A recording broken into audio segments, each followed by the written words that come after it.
This episode of Hot Pursuit is brought to you by McValue at McDonald's. One of my favorite McDonald's moments is that post-chaotic morning stop when you realize breakfast can still save the day. Wait, that is so real. And now it feels even better with McValue at McDonald's. You can jumpstart your day with the under $3 menu, featuring a sausage McMuffin for just $1.50. Or if your morning needs a little more, you can grab a $4 meal deal and keep things easy, like a sausage McMuffin or sausage biscuit, completed with hash browns and coffee. That's my favorite kind of deal. Getting something I already love for less. Same. It's nice when your usual order also feels like a good deal. Get even more value with McValue, only at McDonald's. Ba-da-ba-ba-ba. Limited time only. Prices and participation may vary. Prices may be higher for delivery. Who is your favorite teacher? If some girls grow up wanting to be like Barbie or Wonder Woman, I would be proud to grow up one day and be like you. It's like the warmth of when your dad comes home. Public school Yeah. girly. Yeah. Do you have tissues? Do you want to actually get better? A love letter to our teachers.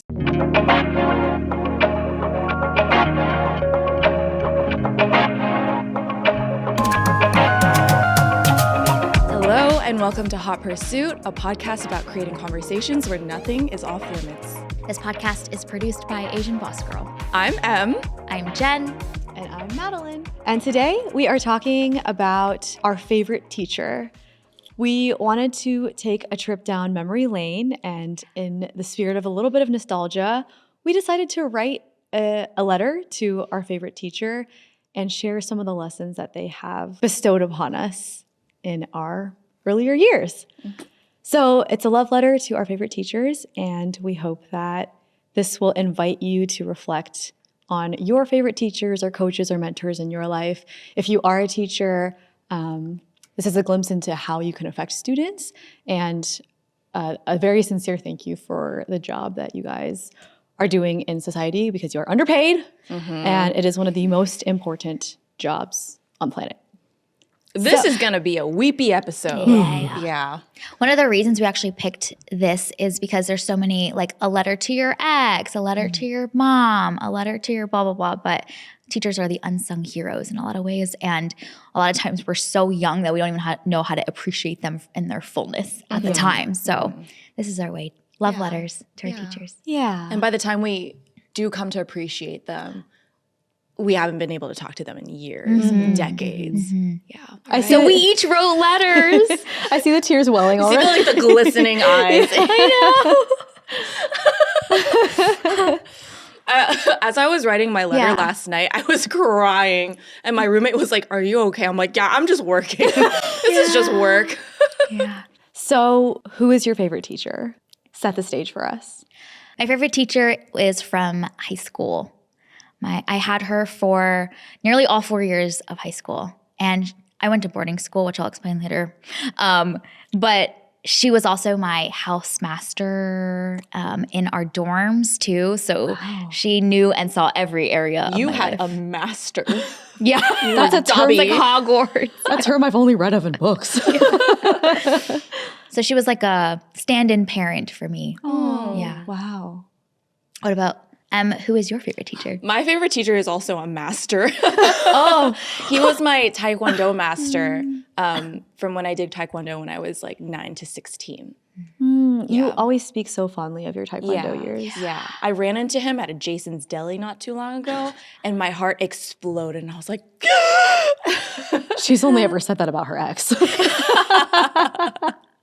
yeah. I haven't seen him in a while, but he has a special place in my heart. If you didn't know, she's a black belt. Second degree. So she That's can- why I look like this. That's why I chose my outfit today. It yes. looks kind of like, not really, but on theme. yes, on theme. But make it fashion. Yes, yes. Taekwondo, but fashion. Can't wait to hear. How about Max, you? who's your favorite Mine teacher? is also in high school, like you, Jay. And he was my world lit teacher. Yeah, I only had him for 1 year. You had yours for 4. But Wow, 1 year. He must have been really Made a impactful. huge splash. Yeah. yeah, we'll talk about it. All right. Oh, that was a good trailer. I want to watch the movie. Okay, who should go first? I go first. Yes. I'm so excited to hear this. I know. Okay. Get the tissue ready. Do you have tissues? Yeah, they're right here. Okay. Oh no. Okay. I'm getting emotional. A love letter to our teachers, starting with Jennifer. All right. So, dear teacher, when I think of you, the first thing I always see in my mind is the sparkle you always seem to have in your eye, like Santa Claus, but better. It was always as if you had a little secret and you're about to tell me at any moment. The way your face lit up every time you greeted me or saw me on campus made me feel like I really mattered.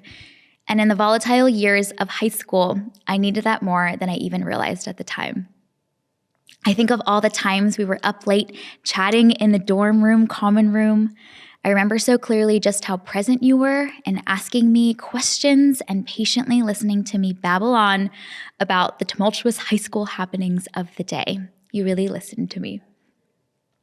I think about how I got to see you live so many areas of your life beyond just being my teacher. Who you were as a community member, as a passionate historian, as an activist, as a joyful yogi and knitting lover, as a generous chef, as a present mother and wife to your family, and as a faithful mentor to my friends, and the list goes on and on. In many ways, you were one of the few female role models I saw during the formative years of my life that I really looked up to and I aspired to be like. If some girls grow up wanting to be like Barbie or Wonder Woman, I would be proud to grow up one day and be like you. The thing I admire most about you was how you showed me how tough love and tender love could coexist together. Thank you for always caring for me in the purest way possible, prioritizing my growth over my comfort because you knew that it was best for me. There are two moments that I think about most. The first one is a freshman fall end of term feedback session where you shot me straight and gave me really real feedback that helped me grow. And because of that, you helped me learn to speak, articulate my thoughts. You helped me find my voice when I didn't even know to want it myself. The sophomore spring library fiasco, you really trusted me when I was scared and waiting to be reprimanded, but you were one of the first adults to trust me when I didn't think I deserved it, and you showed me grace when I didn't know what that it was at all. I wish I could have told you all these things in the moment, but my high school self was truly too far up my own ass to realize all the ways that you cared for me so tenderly and so fully. So now I get to tell you and share it with the internet too. I hope that you know that this is your legacy, to have shaped me so meaningfully, and all of the hundreds and hundreds of other Jens out there. Your imprints shine bright on all of us. Wow. Yay. Oh, my eyes are wet. I know. You had her for 4 years? I had her for 4 years. So Yeah. what was her Almost 4 function? years. She was so freshman year we have one teacher who was with us the whole year instead of changing from class to class. And she was my freshman year history teacher essentially for the full year. And then we are broken out into like smaller sub dorms. And she was like the person that managed that dorm. And with her and her husband, I was also very close with. And they were basically like stand-in parents. Like at the end of the day, they would be there waiting for you to like hear about all of the happenings. They knew all of your friends. And being so far from home and so removed from home and like not having that stability, they were kind of essentially that safe place for me to land. Boarding school was kind of like a very mixed bag for me because it was a very tight-knit environment with a lot of like very established like cultural values and whatnot. So I often felt really out of place, and they were really there for me, and she was really always like the place that I knew that I could be more authentic, more real, and she kind of saw parts of me and unlocked parts of me and always like listened and cared for me when I think I really needed it. I like don't think I could have survived high school without her and without her husband too. Yeah. You are someone who loves history, and we love to travel together. And so I love telling people the stories about when we are on a train or just going from city to city, and Jen is watching historical documentaries and telling me about like the history of a country, and I'm over here just like wanting to shop. But her admiration, Jen's admiration for history is quite notable, and so I'm wondering if how directly did she influence that interest of yours? Yeah, I remember there was a class specifically about the Israeli-Palestinian conflict, and the way that she like opened up that the whole class was about that for like 3 months, and the way she opened up that topic and then was able to showcase the empathy and understanding for both sides, I think really shaped my mind and how I look at many situations, even in relational conflicts now, between family members, with friends. I'm like, both sides have a story that they believe that there's like that come from history and then are informing how they're feeling and how their views are now. And she was a teacher that really like opened up like that part of my mind. But I really feel like when I think about her, she's a teacher to me, but in a lot of ways she was like a stand-in parent for me at a time. So my mind goes more towards like the softer interpersonal things with her. One of the things as a teacher that I think she really shaped in me was I went to a school where it was they really valued being able to articulate your thoughts well, and like debate was like the foundation of our classes. And there was a lot of kids that went to private school like their entire lives, so they're very sharp. And I came in freshman year and I like did not know how to speak. My thoughts were really messy and chaotic, and so I just didn't speak in class. And so at the end of my freshman fall, she gave me feedback very clearly and directly, and she was like, you don't speak enough in class because you're probably feeling uncomfortable or you don't know what to say or how to manage in the conversation when everybody else is speaking. But it's something that I think will be really helpful for you to work on. And she just shot me so straight, and I would see how she would like look at me sometimes in class and be like, I know you have a thought, Jen. Like, Nudge you a little bit. Yeah. And then after class too, she'd be like, that was a really good point that you made. And so I feel like it's funny because we're doing a podcast now, which is all just like us speaking and sharing our thoughts and ideas. And I think a lot about how if I didn't have the ability to share my perspectives because of the way that she like poured that into me, the opportunity to connect deeply with others is also severely limited. So it's not just like it's helpful at work or it's helpful. It's like truly the depth of my relationships. I think now I can attest to her helping guide and like helping me find my voice when I didn't know that was important, and wouldn't have like discovered that without her like safety and encouragement. She kind of like allowed you to take the stage. And then acknowledged, good job for taking the stage. So she was like, it was like a multi-step thing. Yeah. And I felt it's starting freshman fall, like very insecure because like everyone else seems so smart and they like could voice things so clearly. And I was like, oh my God, I don't know what to say. I have thoughts, but like the conversation's moved along. So I just felt really inadequate. And so I just kind of shrunk back. And I think her noticing that and seeing that, shooting me straight, giving me really real feedback, but also being there to like walk along the journey too. That combination, I think a lot about in like how to love in my relationships now too.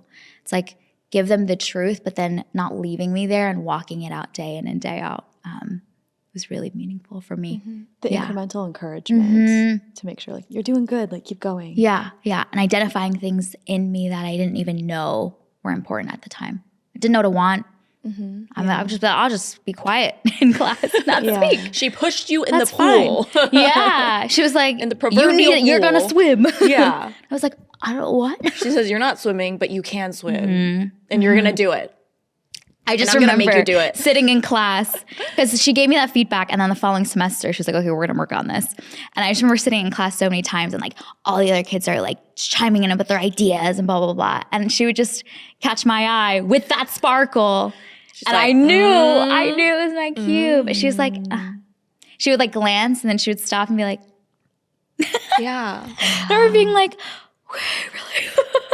And I think now you are so articulate and you know how to convey these very multi-layered thoughts and opinions and stances in such like a beautiful string. And you don't like, there's no pause in your thoughts. And I think that's like, for me, I think that's so amazing. And so, and I've always wondered where that came from too. I always thought like maybe it's like your time in corporate, which I'm sure that has honed it, but it seems like that's where it began. That was the origin with her pushing you in the pool. Yeah. She like gave me this essential life skill for me to blossom, but also for me to be able to like connect with people in ways that I know would not be possible without her. And gave me like confidence, pre-confidence for me before I even like knew that I needed confidence in that area. Yeah. Yeah. And the way you see people is how she saw you. Yeah. Yeah.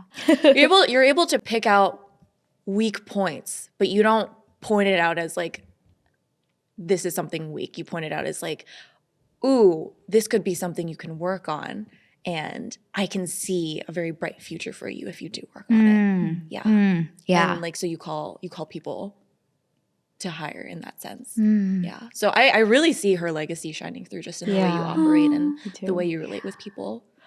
Yeah. I think one of the things that you do best is you discuss nuance with clarity. And I think nuance is something that is already really difficult to discuss because a lot of times people can't necessarily pinpoint what the differences may be, but it's already like a hazy topic to begin with, but then you bring such clarity to it. And I think that in and of itself is so helpful for people to hear. And so I can imagine her seeing you and seeing the younger version of you and all of these thoughts swirling and just a glimpse of that and then saying, I need to make sure that this girl gets her thoughts out because they're really valuable. She would be so proud of you. Yeah. When was the last time you talked to her? We texted each other like I think like a year or two ago because she and her family just moved to where I went to college. They would like send me photos of like your old stomping grounds and stuff. So and then we're connected on Instagram and stuff too. Yeah, but I remember that sparkle and that look from her. I'm like, oh, don't look at me. I don't have to speak. But one of the other things that I think a lot about with her is how, other than my parents, she was probably the first adult that like really trusted me to be better when I might have messed up. And I feel like I just never experienced that before in that way of an adult being like, you know that you did wrong, and like I see that too, but she's like, I trust you to go and next time you're gonna do it differently instead of reprimanding me. So basically I was canoodling with my high school boyfriend at the time at school in the library and we got caught. And I was so scared of what she would say. I was scared that my parents would find out. I was like not the kid to like break the rules or get in trouble. And so it was really terrifying for me. And when I just remember getting an email from her and she was just like, I know you know what you did and I trust that you will do it differently next time. And that was it. It was so simple and it was so short, but I just felt this like imparting of, you know who you are, you know what the right thing to do is. And I know you're just exploring and I know you're just figuring life out right now, but it's okay. And I'm not going to hold it against you or shame you for it or discipline for you. I expected disappointment. I expected like reprimanding. And she just gave me like so much grace. And I think about that all the time because I think so much of like raising a kid or even our self-talk can be so shame-based in the language versus believing in better and trusting that they can be better. And she was like the first adult to be like, I know you got it. Yeah. It's okay. Yeah. And so that really meant a lot to me too because I was like so shocking for me at the relief I felt, but also this like being called to higher and her seeing that was innately in me and not assuming that the worst in me. I think it like really meant a lot for me in a kind of volatile period of time when my parents weren't there, no one else was there. She was like the adult. To show me grace for the first time. She didn't equate your actions with your character. Yeah. She separated them and she said, I know who you are and you know who you are. And that's like a very different stance from a lot of parenting at the time where like one mess up can be like exploded into something so much bigger. And then it could be kind of like a a life sentence. Like, oh, this is who you are as a person. I can't believe you did that. That's so disappointing. You're a disappointment. Yeah. Versus next time, I know you'll do not even do better. What did she say? Just She was like, I trust you to know what the to right do. thing to do is next time. yeah. Just acknowledgement and move on. Yeah. And I was like, what? It acknowledges your agency. It acknowledges your humanity Mm-hmm. more than, because I feel kids are so much smarter than we give them credit for. Yeah. And so it's easy for adults to be like, to overcorrect Yeah. and be like, oh my gosh, if you do this one thing, this might set the stage for like the rest of your life, versus she saw this as like one incident. Yeah, which I never experienced before. And also, like, I was probably like 13 or 14 at the time. And I think it was the transitioning from being a kid and being treated like a kid to being treated like an adult. And so I think she was one of the first people who could treat me like an adult, as an equal, as a full person that had agency, but also believed like the best in me when I expected the worst from myself and also expected her to believe the worst in myself. She was like, no, you're good. That's not who you are. And you know what the right thing to do is. And there wasn't more than that too. It was just trust of like, go forth into the world because you're an adult and you're a good adult. You are not bad, you know? And so that really meant a lot to me too. So simple, but such a formative experience. Yeah, I think about that all the time now.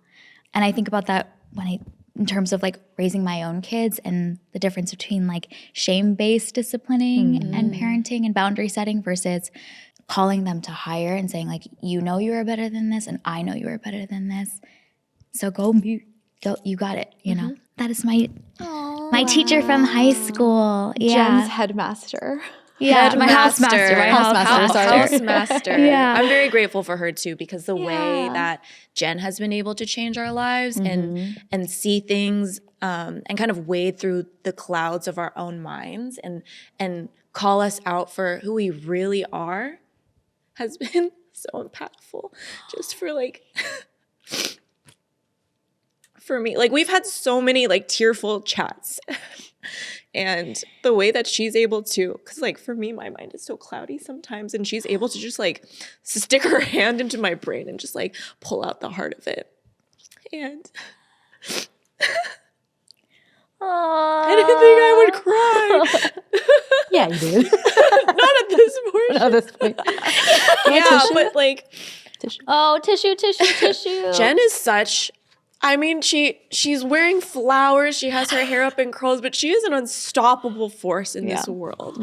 And she's just been able to impact so many lives, bring clarity to so many people, and set people on like a really good trajectory. And like for me, you've been able to like kind of like course correct my own life. And I never asked you to do that. She just did it herself. And you said something similar, like, you're okay. You know better. I trust you. Yeah. So I'm so grateful for your teacher for setting this legacy. And I think she would be really proud that you are carrying on everything that she gave to you and you're giving that into the world. So like, I wouldn't have thought about that way, but that's really beautiful, actually. You like I said I wanted to be like her. You are like her. Now I get to be like you, teacher. Yeah, Wow, you like that's collected crazy. all her rainwater, filtered it through yourself, and now you're pouring it out on other people. I love you. Thank you, teacher. Thank You know who you are. I'm you. probably going to Thank send this to you. With the times it'll be like, this is you. It's crazy how like one person can impact another, and then the butterfly effect of like their whole village, their whole community is actually changed by each of us. So Yeah. Okay, so here's my letter, titled Letter to My Teacher. Okay, to my high school HL World Lit teacher, shout out any International Baccalaureate kids, IB program, I'm your girl. I'm really nervous. writing these letters felt like writing like a vow or something. Yeah, Just a think about all eulogy. of who they are and how do you encompass that in words. Okay, you got it, Mads. Okay, You got it. You can cry. I can feel cry my at voice yours. quivering. Yeah. Okay. As life would have it, I never envisioned myself writing this open letter to you. But alas, how grateful I am to publicly honor and thank you for being the best school teacher I ever had. You offered me more in my senior year of public high school than my entire private, undergraduate, and graduate experiences combined. One thing I'm certain of, you changed my life. You were the first teacher who inadvertently told me my ideas were worth something. You miraculously motivated me to explore random thought trains for painfully mundane pieces of literature that were somehow deemed classics. Despite being bored to death by the material, I distinctly remember the feeling of tirelessly working out an idea knot for an essay, not because I connected with the literature, but because I was confident that you would actually entertain my thesis and reasoning.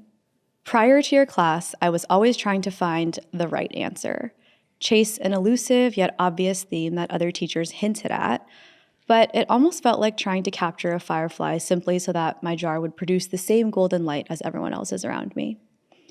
Anticlimactically, no matter how many holes you poke in the plastic lid of the jar, the firefly ultimately suffocates and dies. It was in your class that I understood the previous method was merely a guideline, a starting point, if you will, and that each person brought their own jar into the room with an entire color spectrum flowing out of it. No lids, no expectations, just honest effort. I was learning to wrestle with my own ideas and produce something compelling enough for someone to listen to. Every point of view was valid so long as it was logically sound and infused with your heart. Instead of catching someone's perspective, it was inviting others into your own world.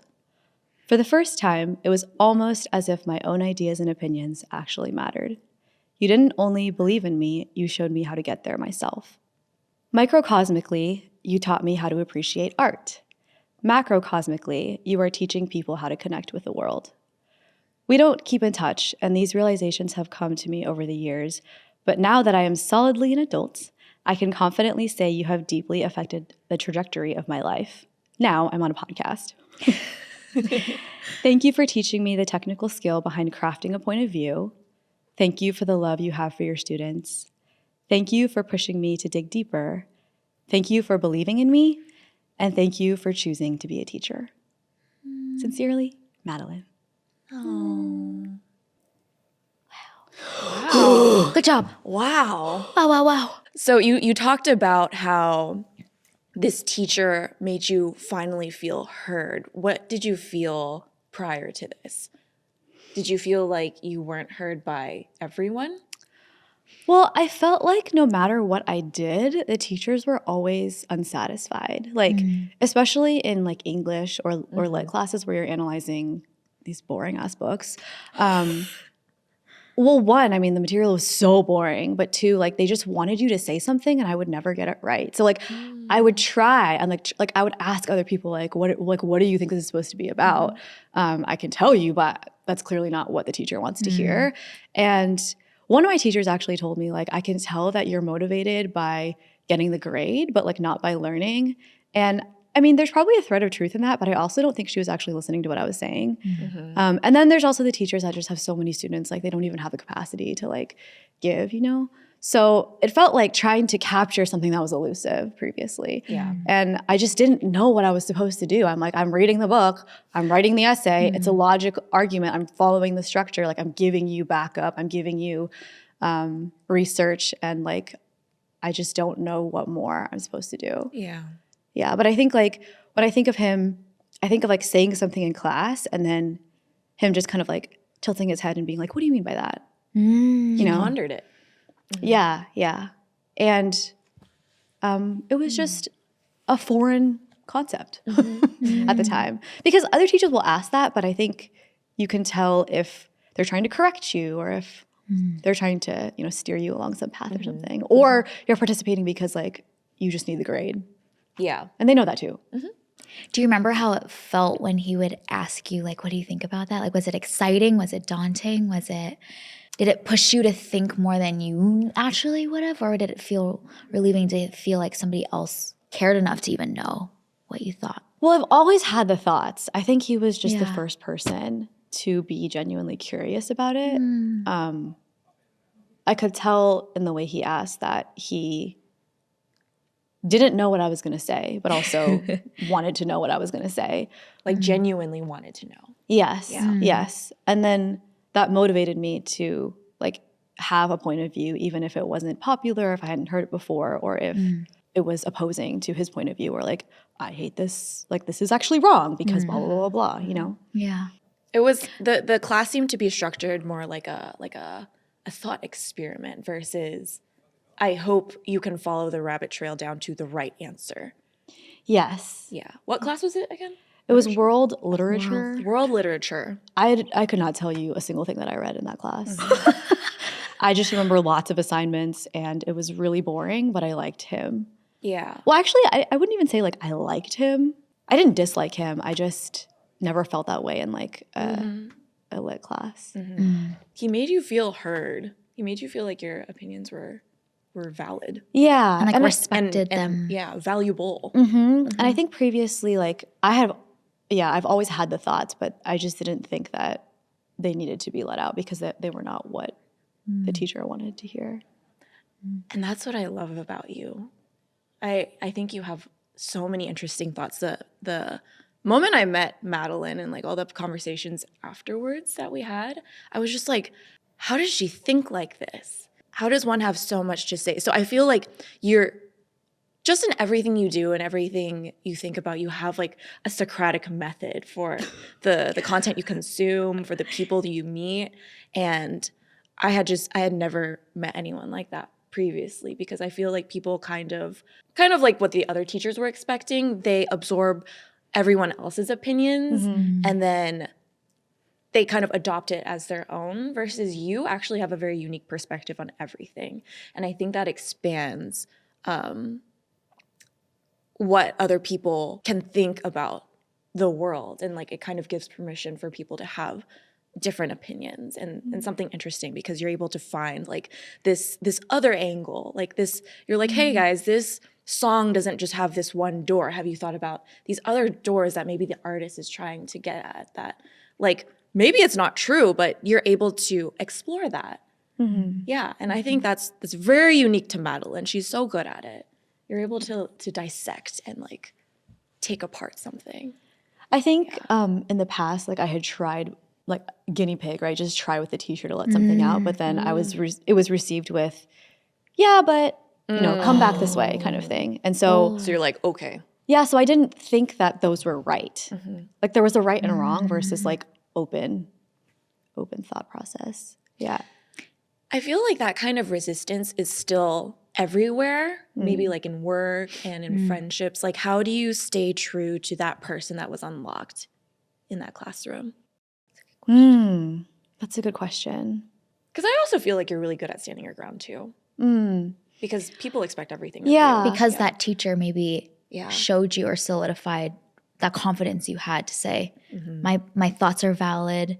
They are too worthy to be listened to and worthy to be pondered by others. Yeah.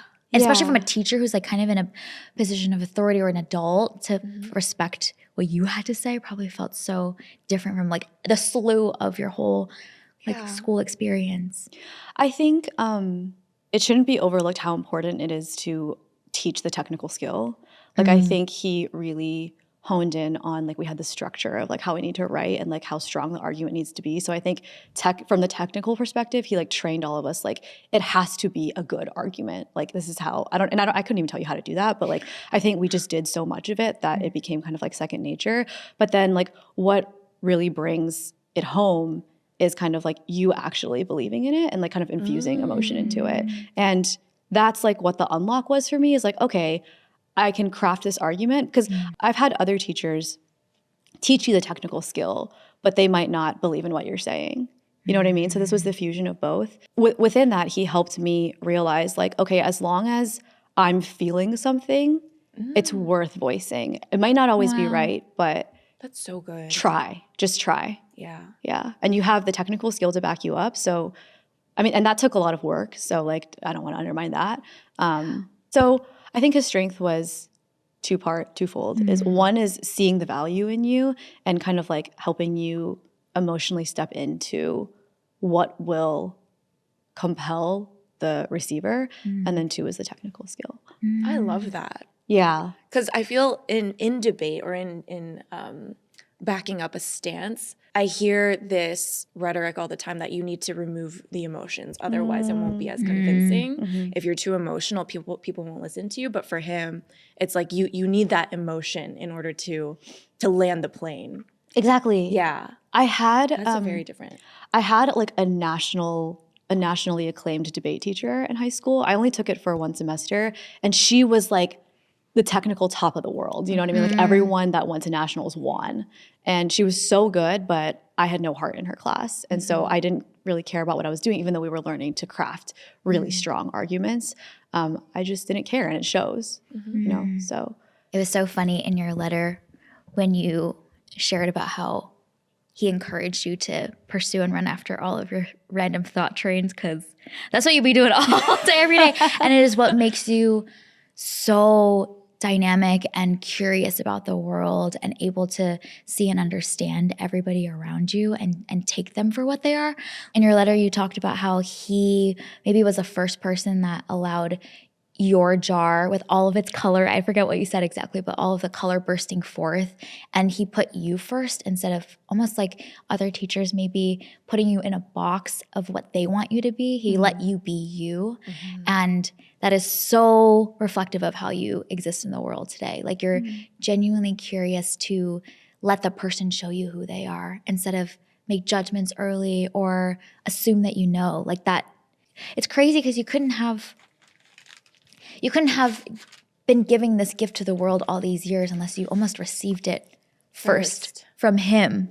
And then you knew what that felt like. You knew what it was like to be misunderstood or not heard or boxed in. And it almost overflows in you because he poured it into you first, into your cup. Yeah. But I thought that phrasing, the way you said of like every person he saw as jars of color bursting forth. And now you see everyone else that way too. Yeah.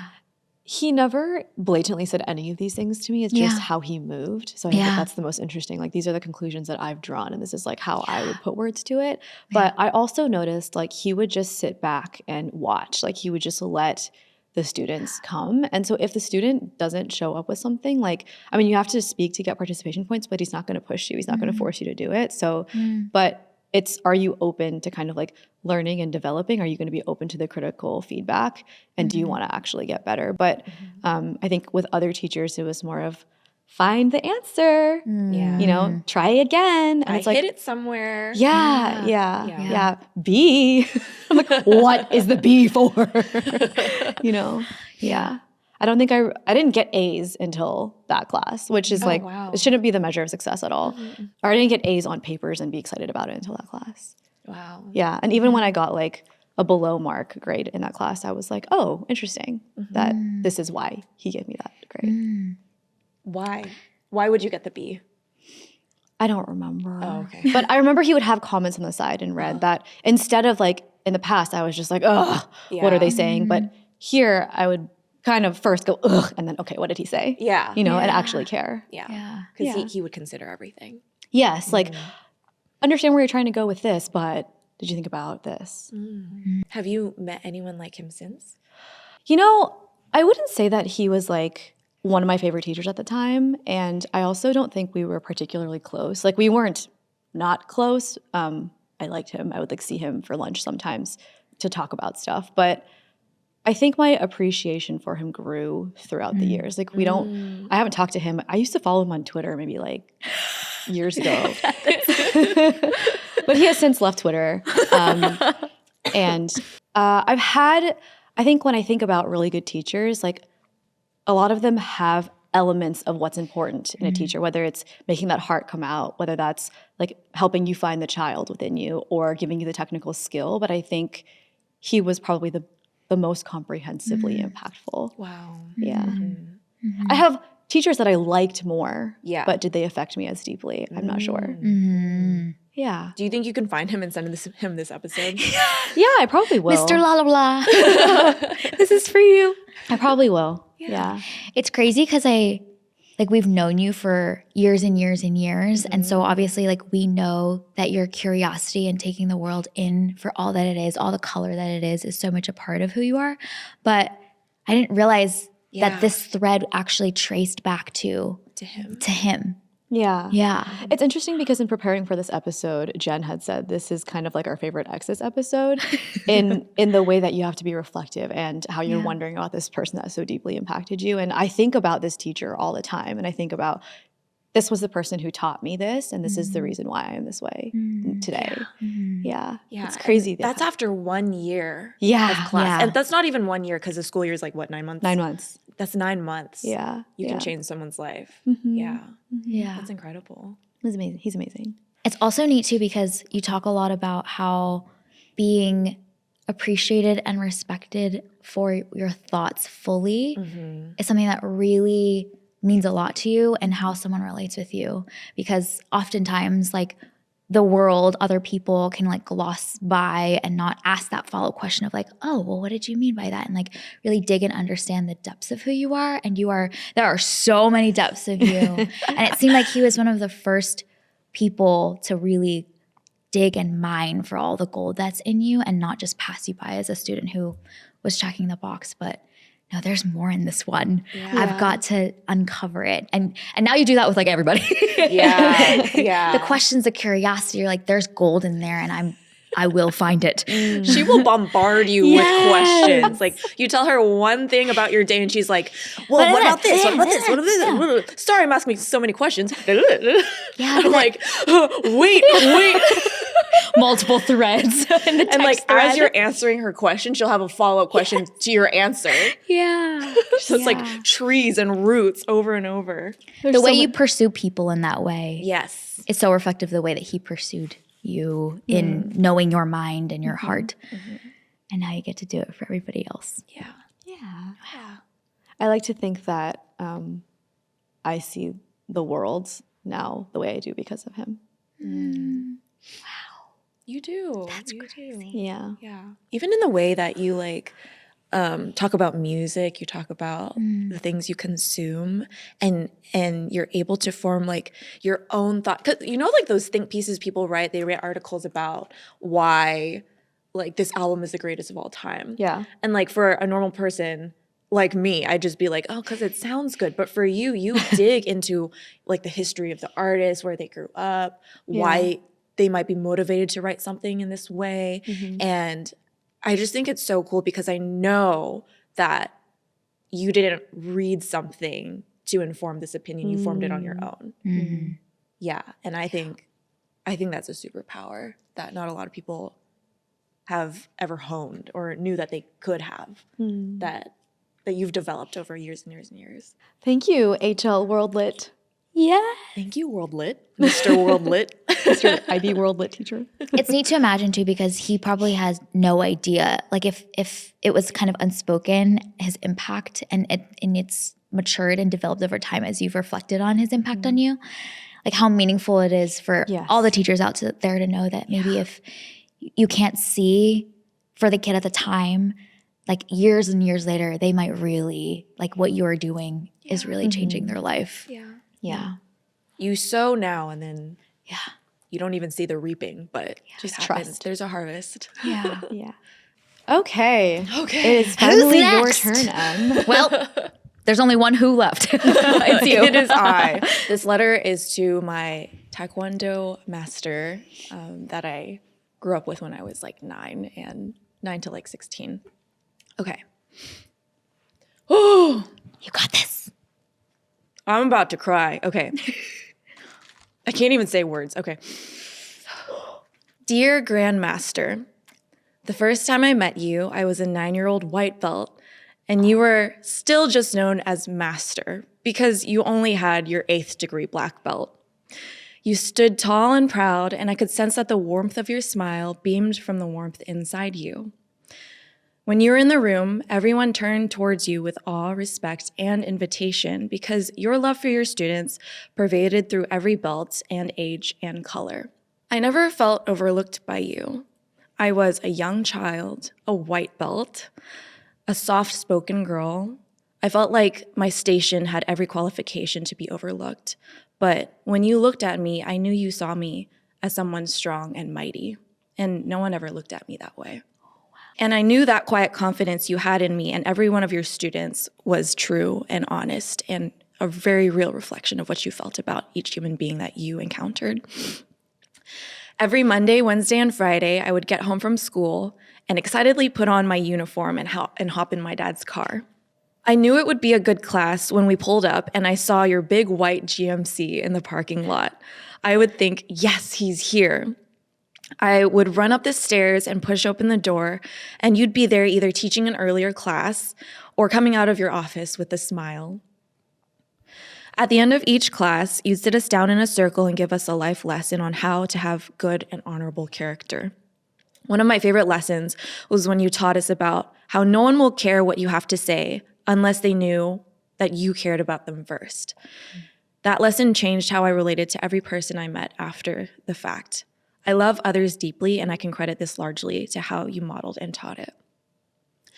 I remember when you started taking a step back from teaching the classes and other instructors came in your place. I remember feeling a distaste for their coldness and indifference to the other students. If I had one word to describe you, it would be trustworthy. You lacked deception, envy, pride, condescension, timidity, malice. Nothing a leader would be tempted to succumb to. I loved Taekwondo with my whole heart during those years. But I think I just loved you. You were more than a master and an instructor to me. I saw you as a second father. You coached me through 20 plus belts until I achieved second degree black belt. And your steadfast support remained consistent throughout the years. I became someone who was strong and mighty, and I saw myself as that towards the end. I gave your son a black eye. But it was a sparring match. I am forever grateful for you and your family's influence on my life. Your wife was also like a second mother to me. Your sons, they were my friends, and your family has a very special place in my heart forever. The 5 tenets of Taekwondo are courtesy, integrity, perseverance, self-control, and indomitable spirit, and you have embodied over a lifetime the full measure of each of these. When I heard you got your 9th and final degree black belt, I was so satisfied to finally refer to you as Grand Master, because to me, you always were. Wow. That was hard. Wow. He needs to hear this. Yeah. You better. No, I DM'd him on Facebook yesterday, and I was like, I'm filming a podcast episode. I'll send you the episode after we're done recording. Did he respond? Yeah, he was like, I can't wait. Has no idea what's coming for him. Yeah. He's about to be weepy. I hope he weeps, and if not, I hope his wife weeps. All right. So that was my Grand Master. There's less than 1,000 9th degree black belts in the world. And he had to go to Korea to test. Yeah.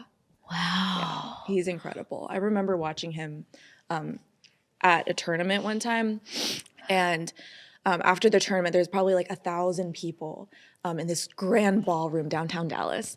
And at the very end, we all sat on our knees around the border of the ballroom, and we watched him test in front of I think 3 grandmasters that had flown in from Korea, and it was just him in the middle of the ballroom testing. And I remember watching him, and I was like, this is decades worth of dedication and time and love and passion. And it was very cool to see him in the stance of a student in front of his masters. It was so cool to see. Yeah. When you think of him, what is the primary emotion? It's like the warmth of when your dad comes home. Wow.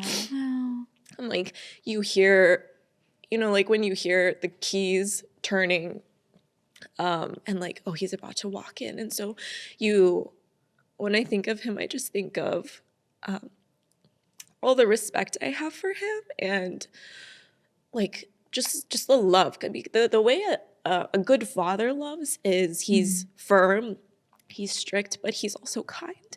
And I never felt like I was like so surprised at the end of my Taekwondo journey to find that my dad paid for classes. Because it never felt like I was a paying member of a class. It felt like that was his house, and we went to his house, and he invited us for exercise and then a life lesson at the end, and he would send us on our way at the end of each class. You were like adopted into his family, and he cared for you with the depth of a family member versus just a student in a business that he's running. Yeah, and his wife is a 7th degree black belt. Oh my God. Yeah, it's like a Taekwondo family. So she would also teach classes, and she would give us life lessons as well.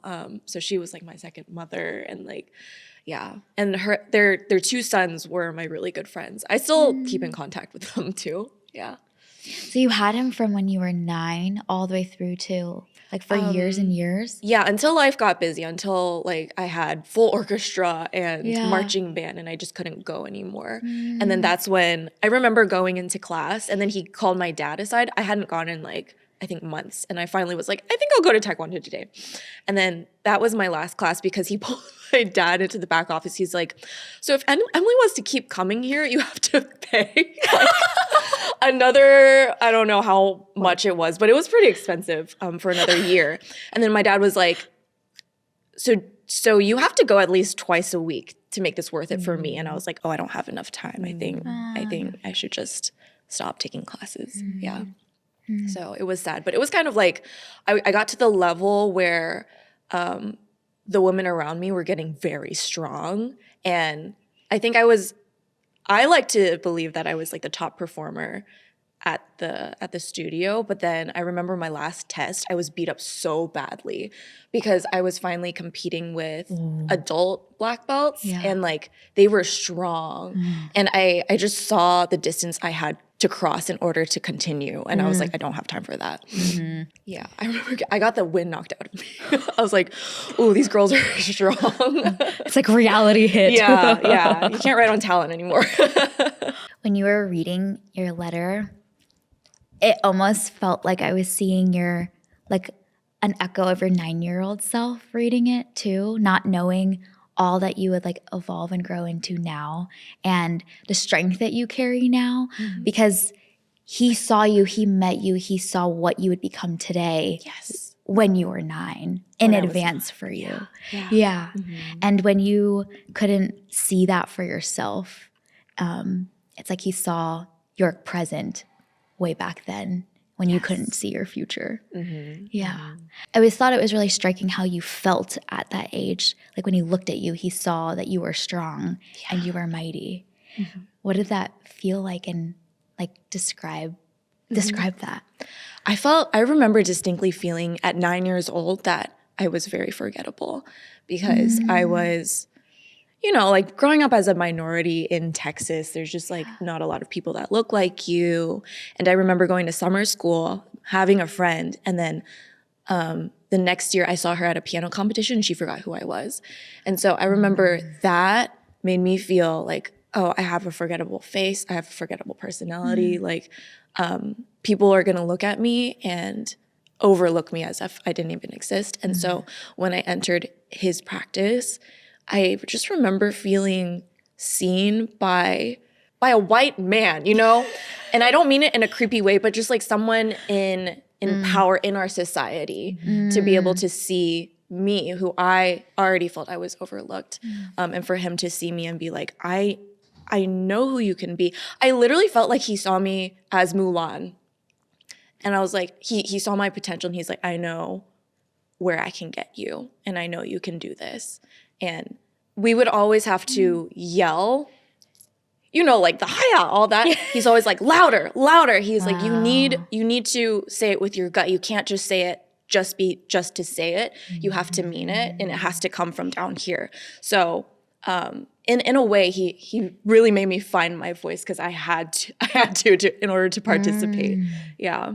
In those critical periods of time where you could have just drifted and started to believe that you were forgettable, that you were overlooked, he was like, no, I'm going to draw you into who you are today. Yeah. And now you're Mulan today, seeing the journey that you've gone on and how he has like unlocked that for you. He said, "You are Emily, and I know your name, and I see you, and you're going to stand up here." He taught you to access your heart by giving you his. Yeah. You know those people, you just feel that from the moment you meet them, you know, like, this is a safe person. And I feel like he remained consistent through the entire, like, 6-7 years I got to know him. It's that feeling of like their eyes scanning the room and they land squarely on you, like deep into your eyes. And I think he treated every single person that way. I don't know if everyone was as receptive to it, but whatever he was giving out, whoever it landed on, and if they were ready to receive it, it was life-changing for them. Yeah. Because he's the kind of adult that when he's talking to a kid, he'll get on his knee and he'll get to their height. And to be able to like look at them in the eye. Like, I will come down to be together with you here instead of I will tower over you. It's so terrifying. But he didn't go like this. He did. He got on his knee and he's like, let's talk. Which is reflective of like both how he did that physically, but also like figuratively, metaphorically, came as like, I'm next to you. Like, I see his eyes right now because they were always just right here. I never got a look up his nose because it was always like right here. So thank you, Grandmaster. You will always, always have a very special place in my heart. And I think about you all the time. Can't wait for you to listen to this episode, I know. Grandmaster. So I think one of the things that was really notable hearing all of our what really moved us deeply about our teachers is that in a time where we could have been overlooked, they saw us. And they saw not just who we were at that moment, but they saw things in us that were probably dormant or things we didn't even know in ourselves. And it's like they came with their key and was like gently like, come out. Like, I know who you are. I know who you're going to be. Which I think probably meant a lot to us as young kids because it's so easy to be forgotten. It's so easy to hear so many voices from other adults, from parents, people in your community, and believe that that's who you are. And so that one voice that unlocks even a little bit and coaxes us out just probably meant the world to us because like now we've grown and evolved and we know who we are and we're confident and we're trying to figure out how to be confident on some days. But think about being like our 9-year-old selves, our 12, 13-year-old selves and having someone see something in us that you couldn't see in yourself is like one of the most incredible ways to, I think, love. And that's what we, I think, hope to do with each other, with our relationships and our friendships now is to like have received that and now we can give that away to other people. I think of the volume of kids that have gone through each of these people's classes and how many of the lives were impacted. Like, you know, we're just one each for them, but they probably taught hundreds, if not thousands of kids, and how many of those people are better because of their teacher. Teachers are the backbone of society. They're not paid enough. No, not at all. It's such an important job. And it is with utmost gratitude that we sit here. So that wraps up our episode. We would love to hear your stories about your favorite teacher. So drop a comment in the comment section. Write your teacher a letter and maybe send it to them. Start a podcast. Write letters to people. Conduct one episode and send it to them. It's worth it for them. Yes, we want to thank all teachers everywhere. Actually, the day that we're recording this is actually like Public School Appreciation Week or something. I think I saw it online today. Public school really. Oh yeah, public school.